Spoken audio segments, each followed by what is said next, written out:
Oh, no problem. Well, thank you, Thomas, for having me. I understand that the people here are interested in entrepreneurship, and I can speak from personal experience that no amount of education or formal classroom training is really going to prepare you for starting and running a business.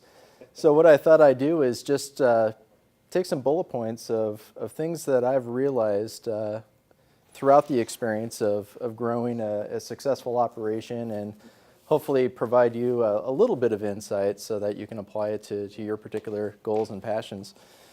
I guess to start, everyone asked why I started a flight school in the middle, or actually at the beginning of a recession. And like most small businesses, is probably out of necessity. My background is in commercial aviation. I went to college, got a degree in commercial aviation in '99, and ran a flight school while I built experience in my field, and then was hired at a regional airline in 2001. Everyone knows what happened in 2001. September 11th came, and it was devastating to the commercial aviation industry. Overnight, the entire business model changed. I was fortunate to actually keep my job at that time. There were thousands and thousands of pilots that were put out of work literally overnight. So during that time, I was able to remain flying at that company, but there was a lot of free time on my hands. Typically, airline pilots will fly to a different city, and they'll have time in a hotel to sleep or watch HBO or run on the treadmill, whatever people enjoy doing. I never really had that into me. I'm not the type of person to sit in a room and stare at a TV. I need to be challenged. I needed something to engage me, mentally. And what I decided to do was start a business, and it was actually a clothing business. My wife has a background in the fashion industry, and I thought, wouldn't it be great if we could embroider custom company apparel and sell it to different companies for their employees and so forth. I will say that it wasn't a failing business, but I would say it was a very educational experience. During the few years that I ran that business, I probably made every mistake in the book. I realized that you cannot do everything by yourself, that you have to find people that are experts in their fields and build them as part of your team. I learned that all that fine print in the leases that you sign for equipment is actually pretty important, that you read and understand what that says. So in the end, I was able to exit from that business pretty much breaking even financially, which was a win in my book. But more importantly, it gave me an opportunity to experience all of the various aspects of starting and growing an operation. So I kind of consider that my quasi-MBA indoctrination. With no business background, what was up like a wild hair and say, hey, I'm going to go start this business and not know anything about cash flow, lease, equipment, or anything like that? Where did that courage come from?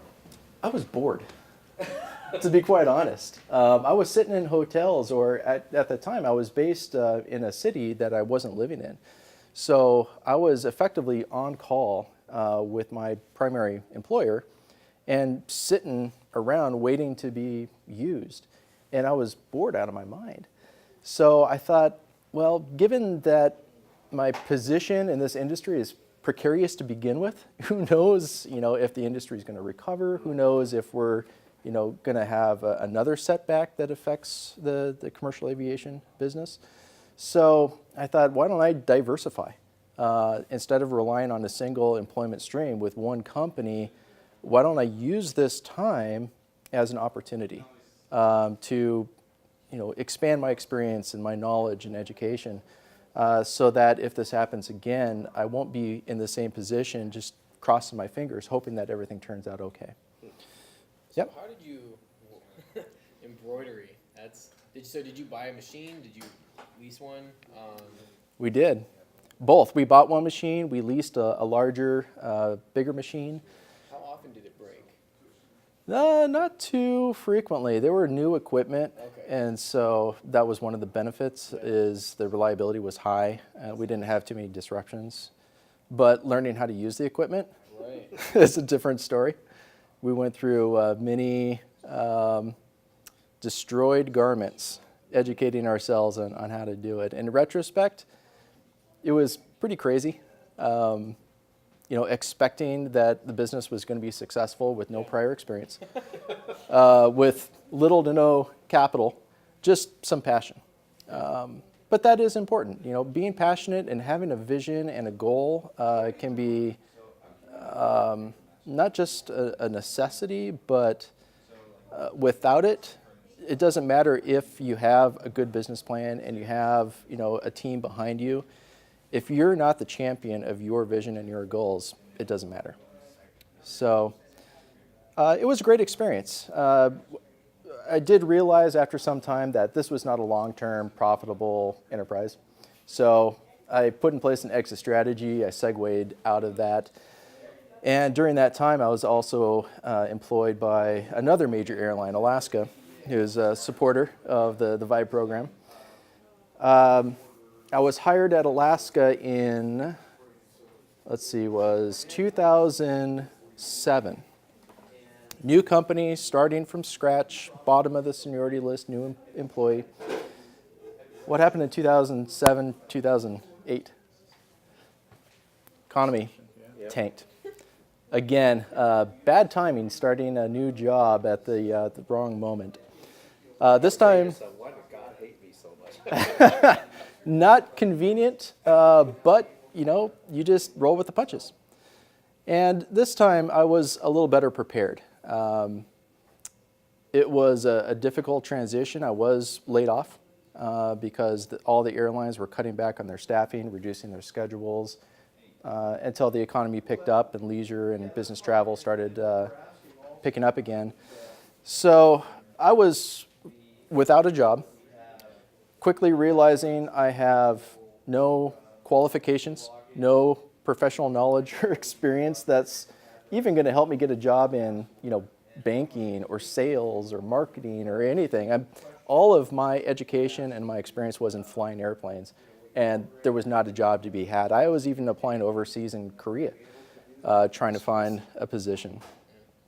But of course, there's 20,000 other pilots trying to get that same job. So I went back to, well, what am I passionate about? What am I going to do? Am I going to sit here and collect unemployment? Or am I going to use this as an opportunity? And what I realized, what I really enjoyed doing was teaching. When I graduated from college, I ran a flight school. And while it was difficult to make money doing it, it was something I really enjoyed. And at this point in my career, I had the knowledge and the experience to even be a more effective, a more qualified teacher. And I wanted to try to give back. I wanted to teach new students and help them achieve their goals, but with my background and experience level at that time, it's pretty rare in this industry that someone of my level teaches new students. So I started just by trying to fill time. I didn't know how long I was going to be out of work. So we started teaching at a local flying club. Quickly got fairly busy. So I had a full student load. I was teaching from 6, 7 o'clock in the morning until sometimes 11, 12 o'clock at night, depending on if people needed to do night flying. Yep. Why were there so many people if the industry was in disarray? It's kind of destroyed. Why were there so many pilots? Yeah, like wanting to learn, I guess. Well, part of it is being in the Seattle area. If during that time I had tried to start teaching again and finding work in St. Louis, it would have been a much different outcome. Fortunately, in Seattle, we have some fairly recession-resistant companies. Employers like Microsoft, Amazon was still fairly early on at that time, but they were growing and hiring. Boeing. There's a lot of good-paying jobs in the Seattle area. So I was able to kind of define my niche and develop a student base that became my advocates. Once you develop a reputation and word starts to spread on the services that you can provide and the quality that you offer, the business came more than I could handle. So I brought on a friend of mine who was also furloughed. He and I were college friends. We have identical backgrounds and history. So I asked him, hey, do you want to come and start teaching with me? Keep you occupied. It gives you some cash in the pocket until we get recalled by Alaska. Never intending to actually start and develop a full flight school. But after a few months, we realized, this would be a lot better if we actually had our own airplanes instead of having to use the aircraft at a flying club of which we're just members like anyone else. If we could control how the aircraft were maintained and how they're scheduled, it'd give us a lot more control and flexibility over what we wanted to do. So we decided, why not just lease an airplane that we can control? And that's exactly what we did. One of our students owned a single-engine small airplane that he was training in, and we proposed, hey, why don't we lease your airplane? And that will allow us to use it for our other students, and he can make some money off the lease agreement. Win-win deal. And wasn't that a struggle, though? I mean, you don't have a job, you got a wife, a mortgage. Wasn't that another stressor in your life? I mean, it's... Absolutely. We lived frugally, that's what I can say. We didn't have a lot of expenses to begin with. I mean, we had a mortgage, we had a new baby in the house.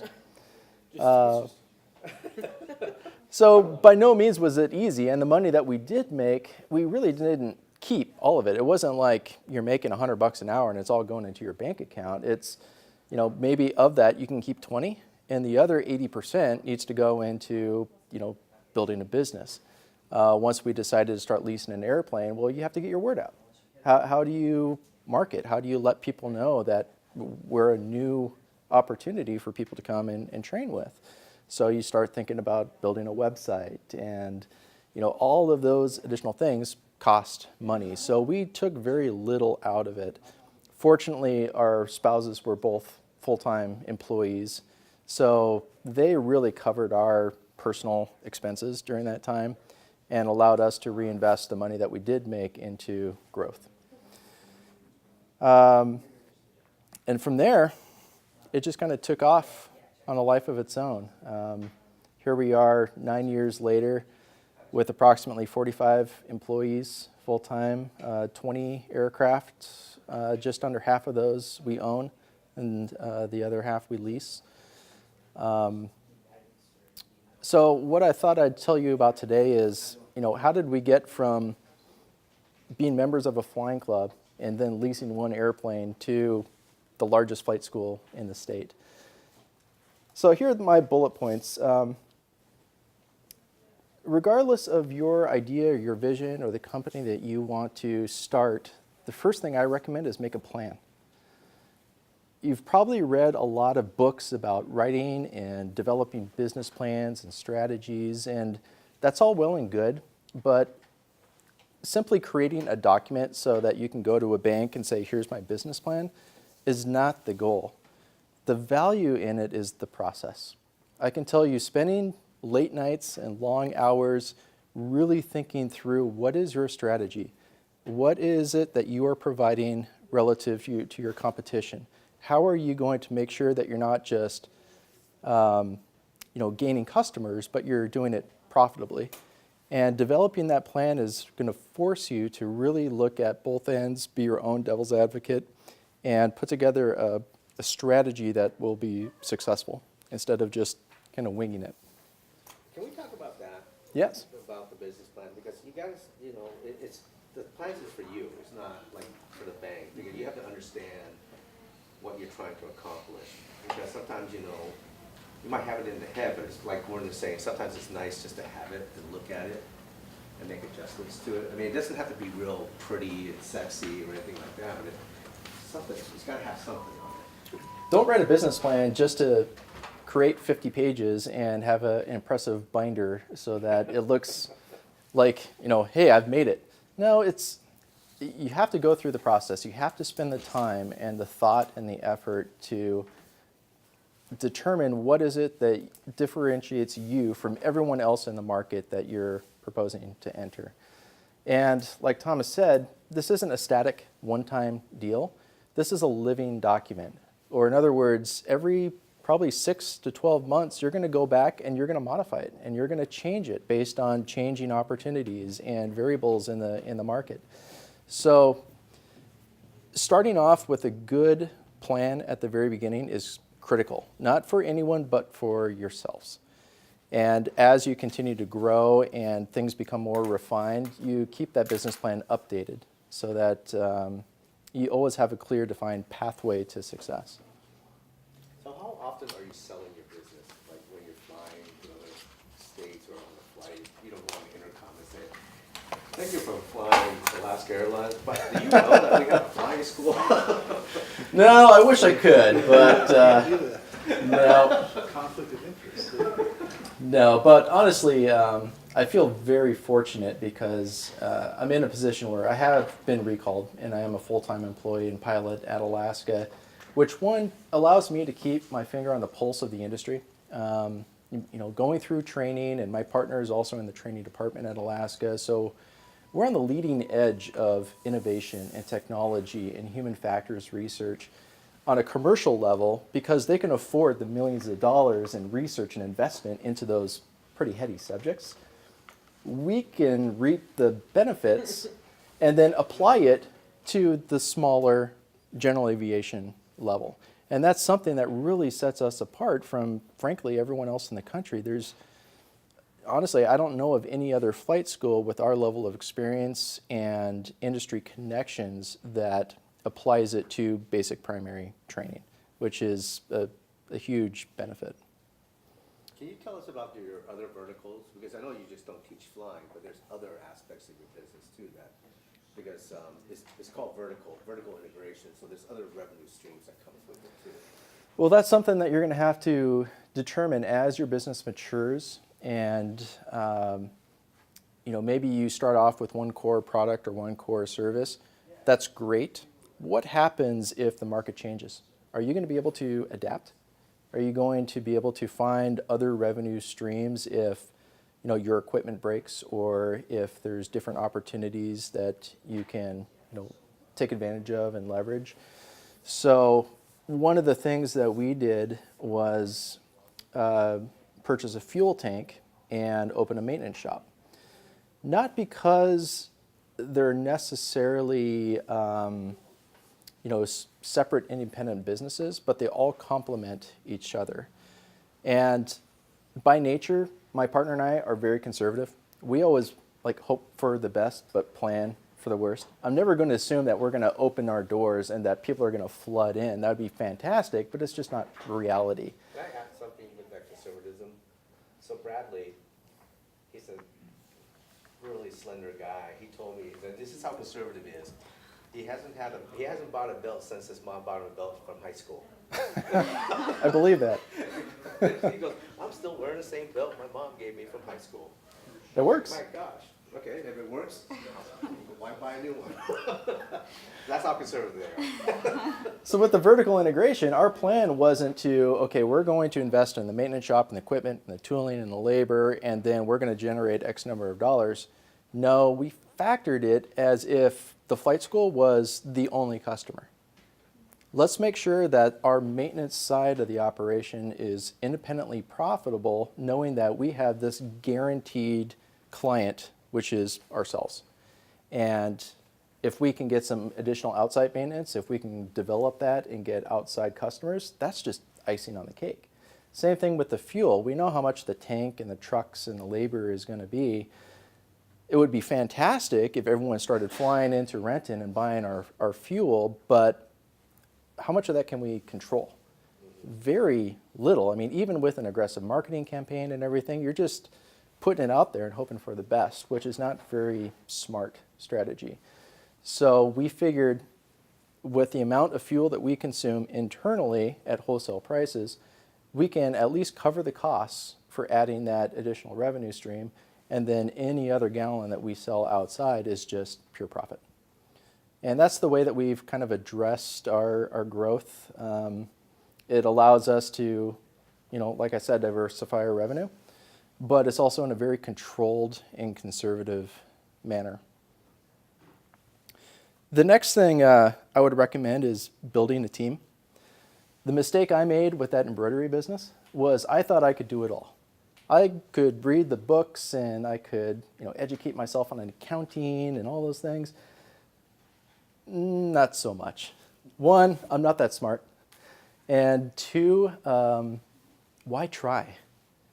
There are so many experts out there. Why would you try to do it yourself? Leverage your strengths, your passion, your vision for the company that you want to create, and then surround yourselves with professionals in their areas of expertise. People like Thomas and Frank here are fantastic business advisors. Find yourself an accounting person or a CPA so that they can do your taxes. Insurance. These people can help you be successful while you focus your time and energy on your core business. I would also strongly recommend that you find either a partner or a mentor. I was very fortunate to have Brad as my partner early on, and that we have a natural chemistry that complements each other. I'm more of the idea kind of person. I have the vision and I have a specific plan on where we want to go and grow, and then I'll pitch it to Brad, and then he'll say, that sounds fantastic, let's do it. Your budget's $100. Okay, well, I'm not sure I can do that, but let me try. And that kind of devil's advocate position forces you to get creative. And that's what you got to be, especially as a new, young startup company. You've got to be nimble and agile and lean. So you need that kind of person to help push you. Spending money is easy. That's not necessarily profitable. You've got to be creative and figure out alternative solutions to accomplishing your goal that just doesn't involve pulling out a checkbook. I also work with the Small Business Administration. They're a fantastic program. So if you don't have that kind of partnership, rely on them to be an outside perspective. You can pitch them your ideas. They can kind of review and help you draft your business plan. They have a wealth of knowledge and experience for no cost. So I highly recommend seeking out those people and allowing them to set you up for success. The next thing I recommend to everyone is be the best at what you decide to do. I started the flight school in, well, they call it the Great Recession now, I guess. Everyone said I was crazy, and they're probably right. But I always knew that there's going to be an element or a market for people that want to learn how to fly. And the same is true in any business. There's always people that want to buy cabinetry and redo their kitchens. There's always going to be people that need plumbing repairs. Whatever it is that you decide to do, if you are the best at it, you will always be busy. And that was the premise of what I wanted to do. I wanted to run the best, most effective, most innovative flight school in the country. And whatever else happens in the industry, I'm not going to worry about. I can't control that. What I can control is my business. And if I can do it better than everyone else, what else matters? The business will come. So I recommend that to all of you too. If you're not the expert or the go-to person in your particular field, then you should be striving to be, either through education or opportunities to expand your experiences. I mentioned earlier the importance of staying lean. Once your business starts to mature and you start seeing that revenue and cash flow, it's a pretty good feeling. that's not the time to start going on spending sprees and getting equipment and supplies and nice new office furniture. To this day, we are doing a modest, maybe $5 million in revenue. I get my furniture off Craigslist, just like everyone else, and that's totally fine. If I can get something for $100 that everyone else is paying $900 for, to me, that's just smart. So don't be worried about the public perceptions or anything like that. No one cares. No one even knows except you. So approach it with that mindset. Stay frugal. Even if your cash flow is looking really good, stick that in a bank and save it for a rainy day, because there will be a time when maybe you want to expand and you want to buy some equipment. That will provide you the opportunity to pay cash instead of having to go to a lender and then having to borrow money for that.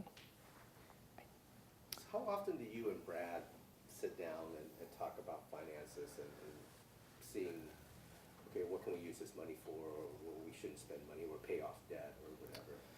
Formally, never. Informally, every day. Okay. Our relationship is very natural, and we talk to each other daily about what's going on with the operation, where are we at with our goals, what resources do we need, what are the problems that we're trying to address. And so it's kind of a constant communication that we have. And like I said, maybe my perspective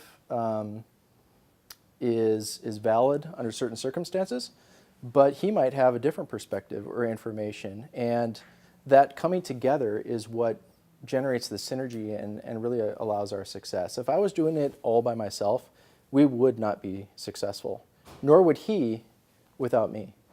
So I'm very fortunate to have the benefit of that kind of relationship, which is fairly rare in business. I know a lot of partnerships don't work out well, but it's like a marriage.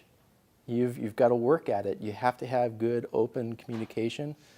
And if the partnership doesn't work out, find someone else who can be that person, who can fill that role for you.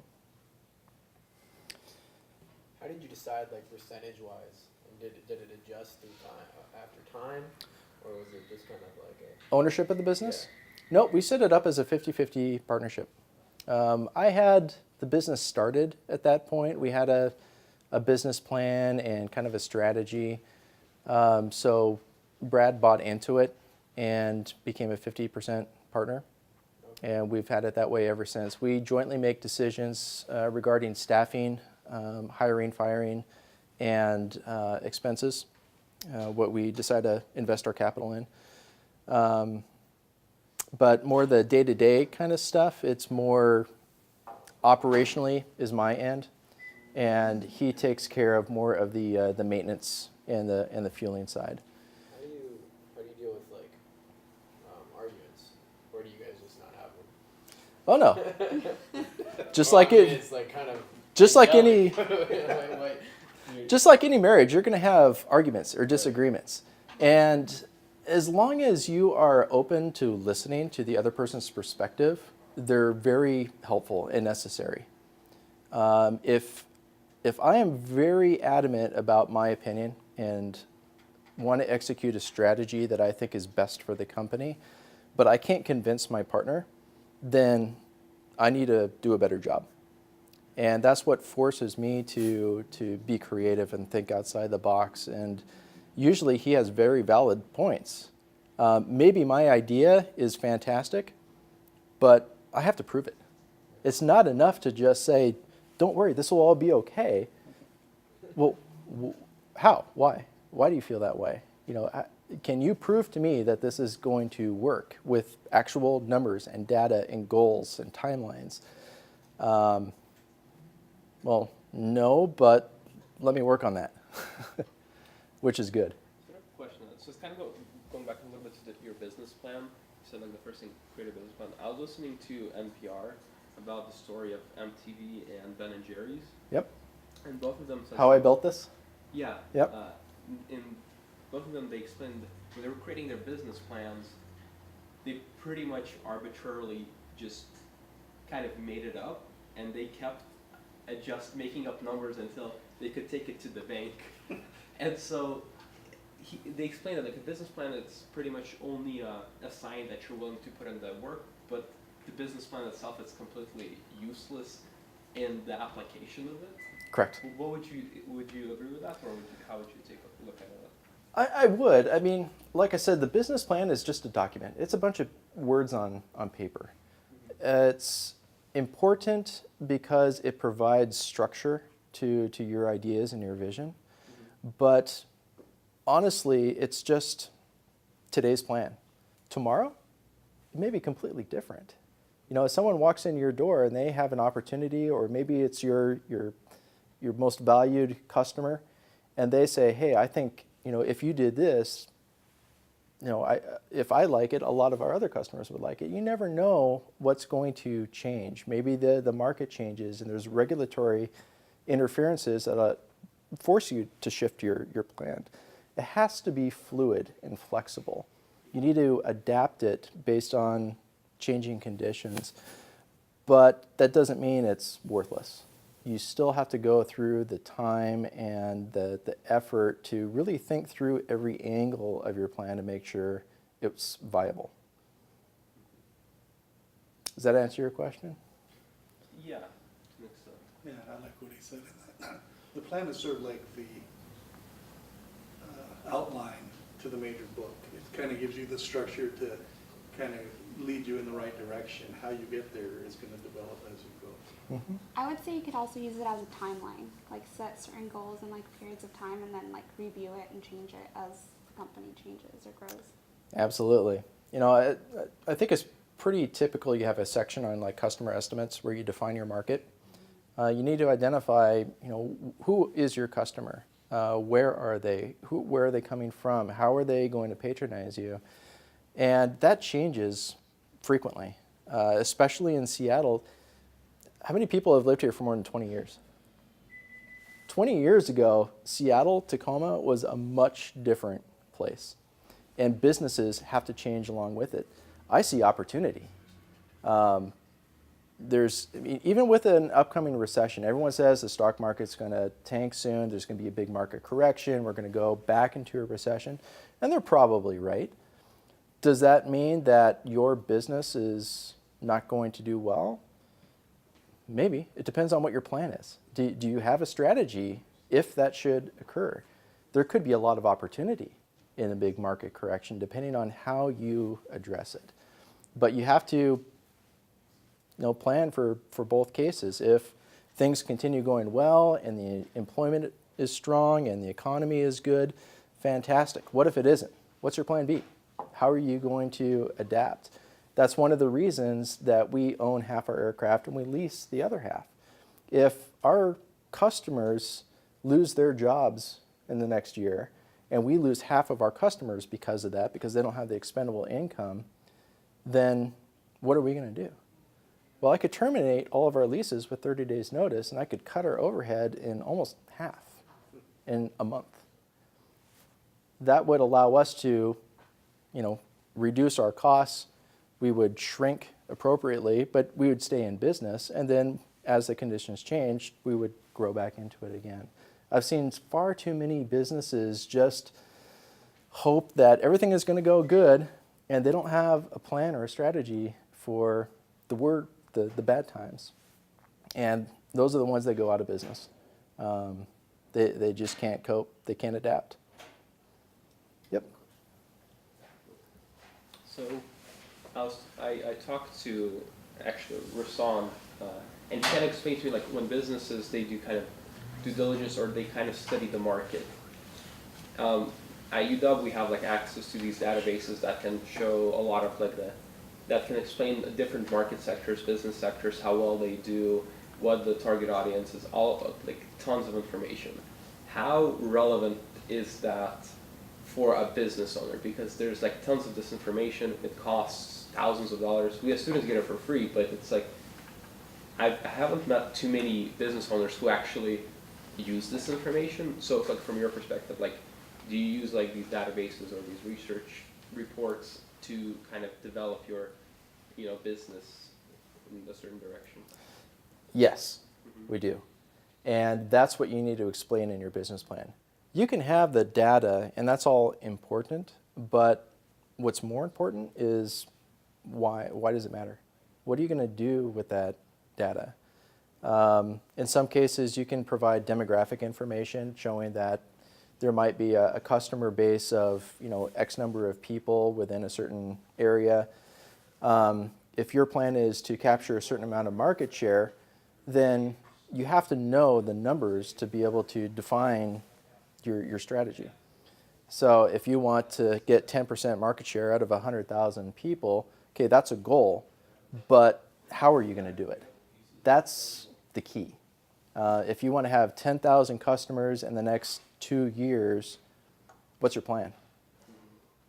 You have to have the numbers to be able to set the goal, but that's only the first step of the solution. So just to add to that too, I mean, all that information is great. I call that all kung fu, but no chop. Right. So basically what that means is that the chop comes from the entrepreneur who's actually going to execute the information that he has. But how do you execute? We don't know. So what is the transition between the person who's able to look at that data and do something about it versus the person who can look at that data and do nothing about it? What's the... Well, it's academia. It's, as a simple example, academic gets all that information. It kind of sits there, but they'll give it to him, and he'll go look at the number and say, "Wow, the ages from 25 to 35 work at Microsoft, and they make over $100,000. They're the market that he's going to go after. Maybe they can do market towards them and say, hey, look, are you bored working in a cubicle? Do you want to take it to the next level? Come fly here." Because they have the discretionary income to do that kind of stuff. Versus, somebody who, works in a different industry that doesn't have the flexibility. So you kind of also have to know psychology to be able to make conclusions off of that. Yeah, maybe. Yeah, maybe. And that's where opportunities are seen by entrepreneurs. Academics is one thing, but you have to look at the demographics and the potential market and then figure out, how am I going to turn them into my customers?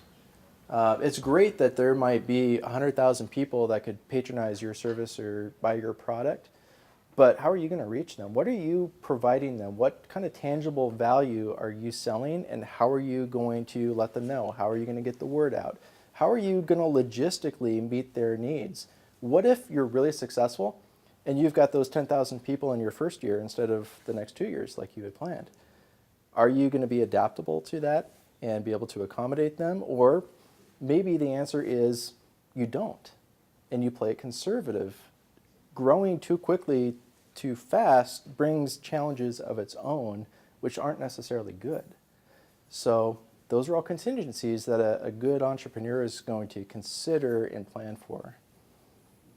Speaking of that, as you started out, I'm more fascinated. How did you get your first students? Because there's not a lot of, there's not a lot of overt marketing or anything of that nature. So. No, we do very little marketing, and that leads right into my next point is make your customers your advocates. We invest in a website because the reality is nowadays your online presence is your storefront. People are going to be researching, looking for information, and chances are they're going to do it online. So that is an effective and necessary tool these days to run a business.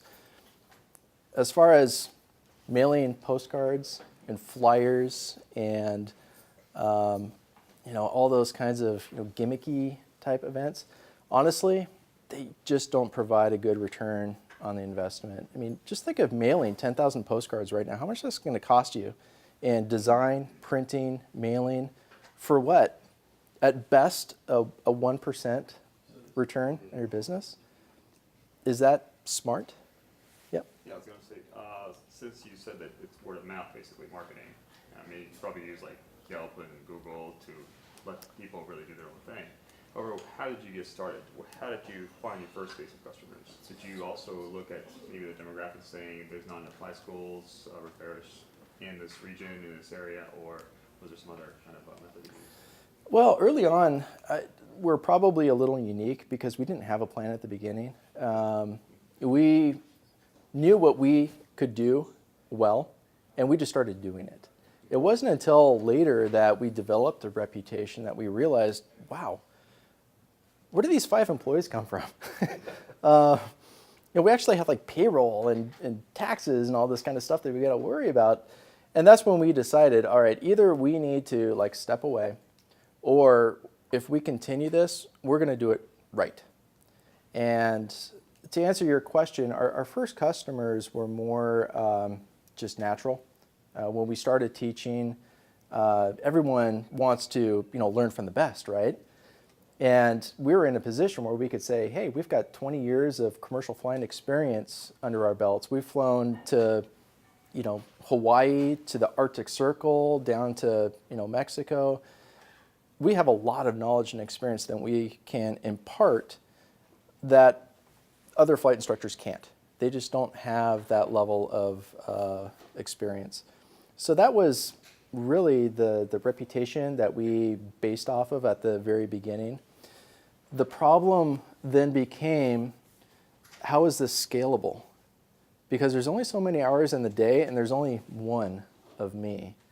So the solution is not to work 24 hours a day. It's just not practical. I need to figure out a system or a process where I can impart my knowledge and experience on a staff that can provide the same level of instruction that I can. And that's really where the success of the business became scalable. But you have to have trust. You have to, some business owners are really like clingy to their products and services, but for you, now your reputation is like, okay, I'm gonna train you, now you go train these people. Right. That's a lot of trust. It is, which comes to hiring the right people. Is probably the most challenging aspect that I've found in our business. It's finding those individuals that aren't just good employees, but they are representing you and your business the way that you want. They're hard to come by. And the detriments of setting a low bar and hiring the first person that walks in the door just because you need someone now can have very negative consequences, which I found out the hard way. Set your standards high. You are obviously passionate about what you're doing. This is your business. This is part of your identity. Why put that in someone else's hands that you don't trust 100%? So try to find those right people.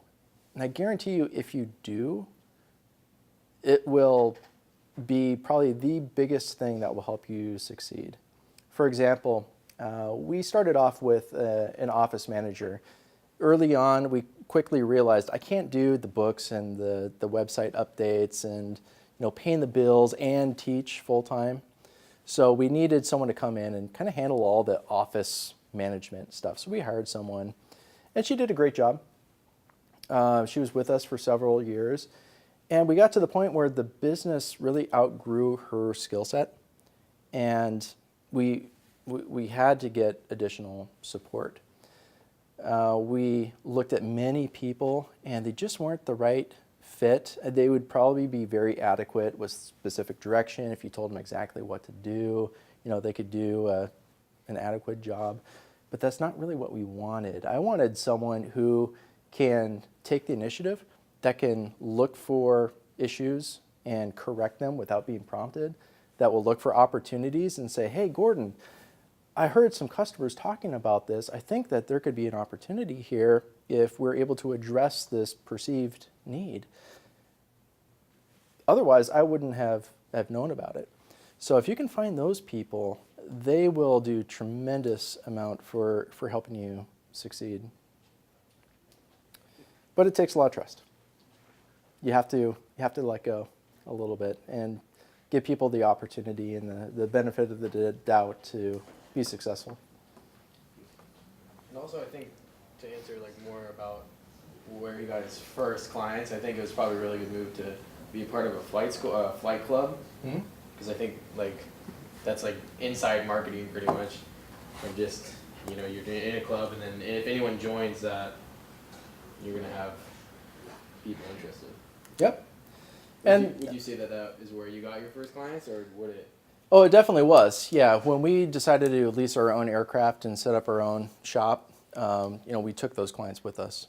But it's also a different business. A flying club is more for just people that want to have access to aircraft. And after they completed training with us, many of them went back to that club and just became regular club members, which is great. You have to define your niche, and we decided early on we didn't want to provide all kinds of training to all people in each of their needs. We just wanted to provide flight training as best we can. And once they get their certificates, if they want to stay with us and get more advanced certifications, that's great. If they just want to take their friends and family out flying on a nice Saturday afternoon, we're probably not the best place for you. You should join a flying club because that is really their core business model. I can't duplicate that because I need those airplanes and those assets available for our students, our clients, our core business. So sometimes you have to say no to opportunity. As tempting as it is to keep saying yes to everyone, that's not necessarily the best business move. Can you give us an example of what the future holds for your industry? I know you talked about technology and the things that you picked up from Alaska. I mean, how can you train future pilots to be relevant in the technology of your school? Well, the problem is kind of interesting. Ever since World War II, when kind of general aviation took its roots in the U.S., the training was very task-based, meaning that for a given flight lesson, you'd meet with an old grizzly instructor, and he would kind of bark at you and tell you, okay, this is what we're going to do. We're going to go out, and you're going to show me how to do some steep turns and some stalls. Then if you haven't crashed yet, we're going to come back and we'll do some landings, and maybe if you're good enough, I'll sign you off. Okay, well, that works. I mean, to be honest, flying an airplane is not that difficult. It's just a machine, like a car or anything else. You have to learn how to operate it correctly, and you have to understand what it can and can't do and the limitations. But it's just a machine. That old way of going out and doing the maneuvers and coming back worked to learn how to physically, maneuver the controls. It didn't really do much up here. It didn't teach you judgment or how to identify and mitigate risks. So that's something that the commercial industry recognized probably starting about 30 years ago, that we need to start developing judgment more than anything. People can take off and fly and land safely. That's not the hard part. The hard part is how do we make sure that you work together as a crew, that you identify, it's snowing today, I'm going to have to de-ice the airplane. How are we going to do this safely? How can we identify and use the resources around us so that we can execute our plan and mitigate those threats as much as possible? So the airline industry has been doing this and developing crew resource management for a long time. There's a lot of PhDs out there that have written books on the subject about how people think and how they interact with technology. However, it hasn't been applied to general aviation. When people fly small airplanes, they still expect to go out to the airport and say, all right, today we're going to do stalls, steep turns, and landings. We could do better. And that's really what sets us apart, is taking this knowledge and experience that we've been able to acquire from the commercial industry and then apply it through developing the curriculum by showing students on today's lesson, we're not just going to go out and do maneuvers, we're going to fly from here to Arlington and back. Along the way, I'm going to expose you to some different challenges. Now, how you deal with it is up to you. There's 100 different ways to skin a cat, or so they say. Some of them are better than others. But where learning takes place is that opportunity to experience all the different variables. My job as an instructor is to make sure we set boundaries. I'm not going to let you do anything unsafe or illegal, but I'm going to let you screw up, because withholding that opportunity to see what works and what doesn't work on your own terms is really a discredit. So we've modified our curriculum. We've constantly updated it using measuring of the results from previous students. Like I said, I'm not satisfied with being adequate. I want to be the best. I want our reputation to be Rainier is the place to go if you want to get safe, effective, efficient training. Does that answer your question? In a long-winded way? Because you can probably apply that theory into the business, any business, because you want to empower your employees and respect them for what they do and allow them to do what they need to do, but don't make too much of a mistake. Thank you. Thanks. Yeah, take too much of a mistake, then it's going to be a detriment to your business too. But that's a fine line that, as a business owner and entrepreneur, because how much are you going to give this individual the latitude? His is a little more, but he's still got land. You still got land. Yeah. You're definitely making an investment in human capital. When you start hiring employees, you're going to have to decide how much do you want to invest in this person, because the reality is they could walk away next week. How much is that worth to you? And that's a whole nother business discussion, but we at Rainier invest fairly heavily because I expect high standards. I set high thresholds for performance, but I also provide them all the tools they need to be successful.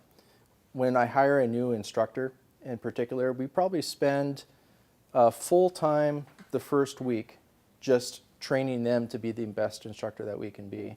And then we follow up with a periodic review at a month, at 3 months, at a year, to ensure that they're still working to the level that we expect them to. Because if they're not doing a good job, that's not just affecting one client, that's affecting all 20 clients that they interact with.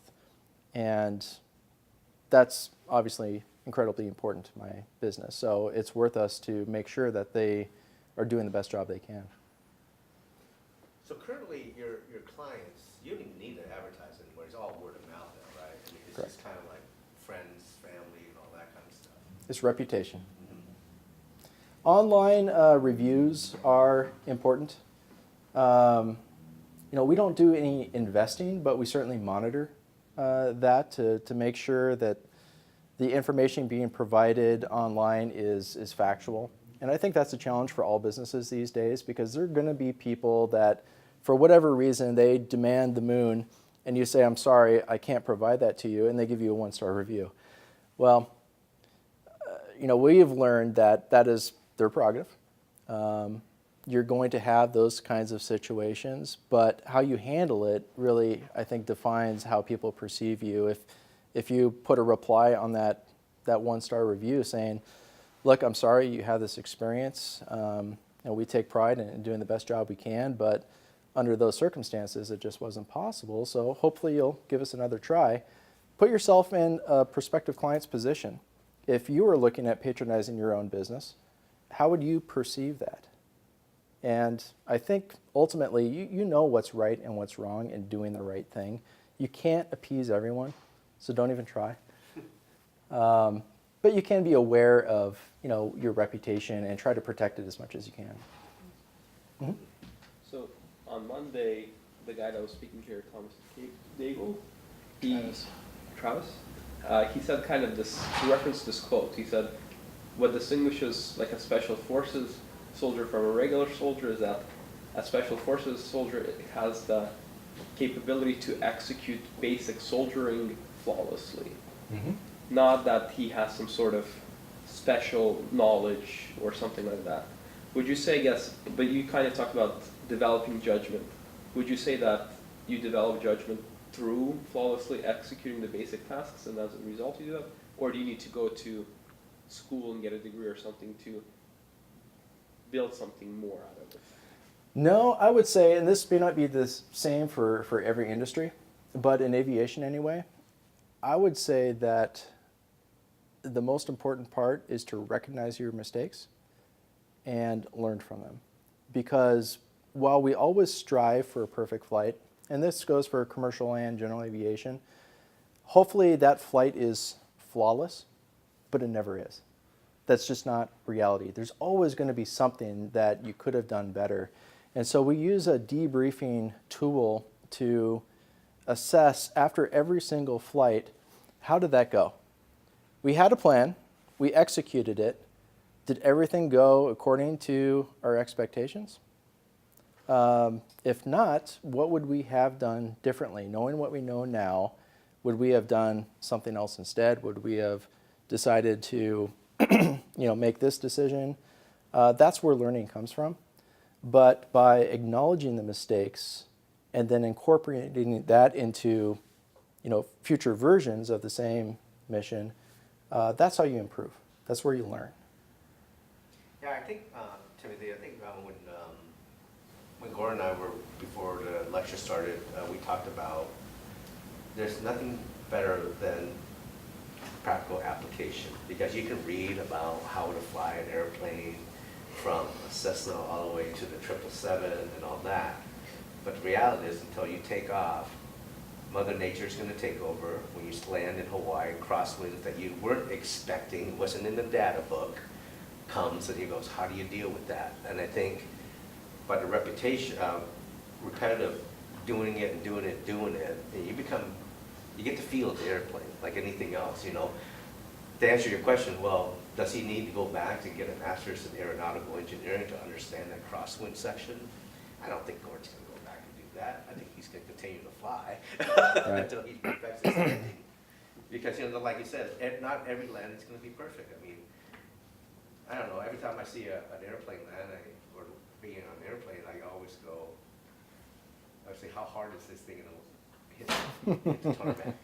There's some is smooth, some is like, God, my kidney is just moved. Yeah. So, but I don't know. I mean, I'm not saying education, you shouldn't throw education out, but nothing beats the practical application. Continuing education is very important too, because while you may be an expert today, things are going to change tomorrow. And so you have to stay on top of your particular industry, subscribe to trade organizations, read the journals, network with other people in your industry, because things are always in flux. And if you rest on your laurels and think that, I've made it, I don't have to do anything else now, that's the beginning of your decline. So you always need to be keeping on top of current events, on innovations, on equipment, all those kinds of things, because I guarantee that the world isn't going to wait for you. So continuing education, learning from your previous mistakes, just like I've done and continue to do, is what separates the successful people from the people that become obsolete. What would you say is your greatest lesson you've learned from your greatest failure, or from what's... Oh boy, that's a hard question. There's so many.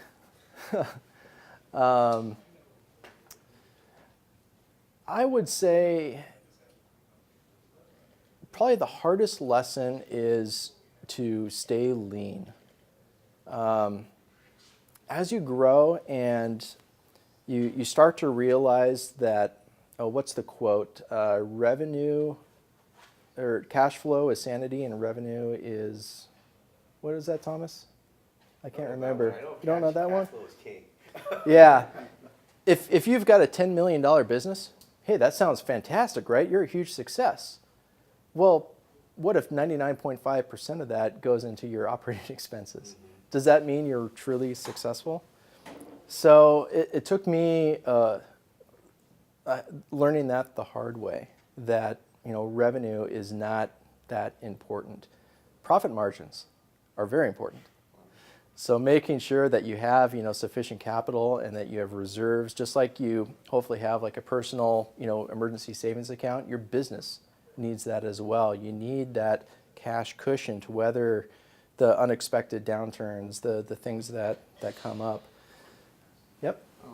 speaking of actually maybe internal operations and overhead costs, did you see that any businesses, any services that you maybe provided or any services you needed to operate that you had to subcontract out, that you had to find other, I guess, means of not doing things in-house, but actually going out and finding services? And what are the biggest ones that you see that you had to utilize? Well, I would say the biggest ones that come to mind are accounting, tax preparation. That's something that is best left to a professional. Outsource that. Let someone else do it. That's what they do every day, all day long, and they're really good. So don't even try to save a few bucks and do it yourself. Legal support. Oftentimes, it's tempting to just go online and search up, lease agreement, and then you change the logo on the top and say this is good. Not the best idea. It's going to cost you a little bit of money, but make sure that you do it right. Don't cut any corners. Legal stuff is something that it can really end up badly if you don't know what you're doing. Two quotes that I've learned when I was in my corporate banking career is, number one, you always do business in a business-like manner. Plus, you don't have time to save money. Everybody says, well, I'll do the work myself, and we would say, no, you don't have time to save money. Your job is to make money, not lay down that tile. Right. So just like Lauren said, just pay the experts to do what they need to do. How about your expert services? Did you have to contract out for that or find outside help? For example, maybe repairs or specific instruction or training for the flying pilots themselves? Yeah, we do. In fact, some things we start and we try bringing in-house and do ourselves, and then realize maybe that wasn't the best idea because there are other people that can do it better. And why try to compete with them when instead we can collaborate? For example, Seaplane Training. We acquired a seaplane and did seaplane transition instruction for a number of years. What we found that while it was a lot of fun and we had a great time doing it, it wasn't profitable because we only had one airplane.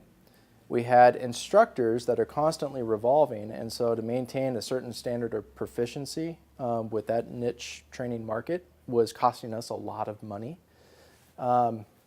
Instead, we realized, you know what, let's just find another operator out there that just does seaplane training and partner with them. We can cross-promote, we can come up with, kind of marketing campaigns and strategies. That way, it's a win-win. How receptive are they when you knock on their door and says, hey, my name's Gordon, I'm with Rainier Flying School, and I want to collaborate? And you're like, yeah, right. That comes back to your plan. If your plan is just to walk in their door and say, hey, I want to, partner with you, and they don't know who you are or what you want, if you don't have a clearly defined goal of what this partnership is going to be, they're probably going to blow you off.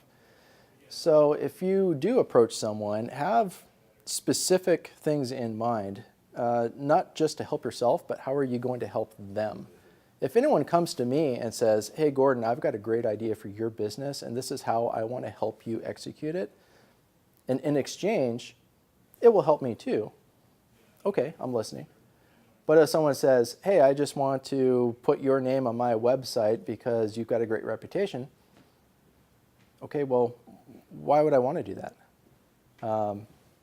What's in it for me? Not to sound crass or anything, but honestly, we've spent a lot of time and money and work getting to the level that we're at. I'm not going to give it away freely. So you have to pick your partners wisely.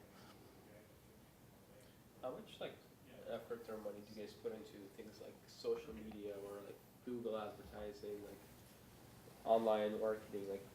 Is that, in your experience, something that you invest heavily into or no? Very little.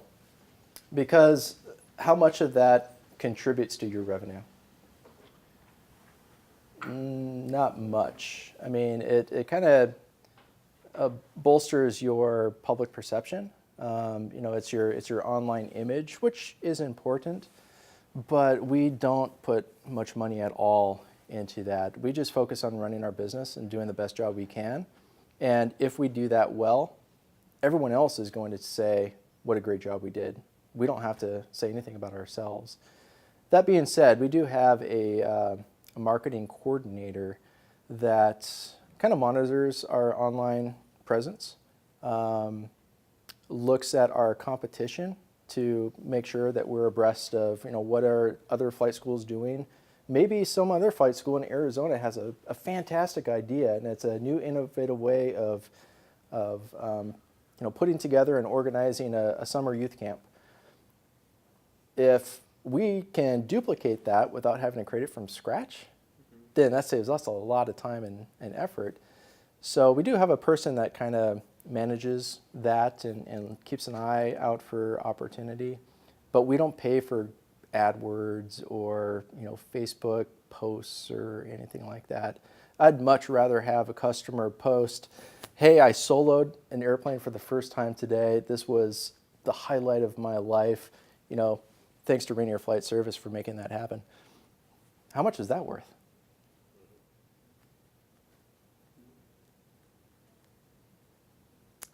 What other questions? Can we get a free ride on an airplane?